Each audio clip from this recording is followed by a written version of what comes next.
Manong, binebenta niyo po ba yung kambing? Alin dyan? Yung brown o yung puti? Yung brown. Oo. Eh, yung puti po, Oo. Mga magkano po kaya isa? alin?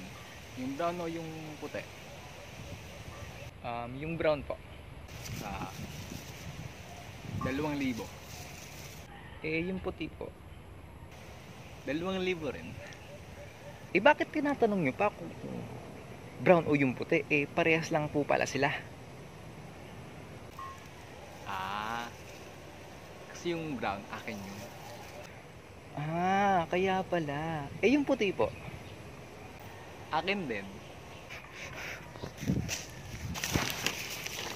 Ayun, punyo ko. Ayun, aray.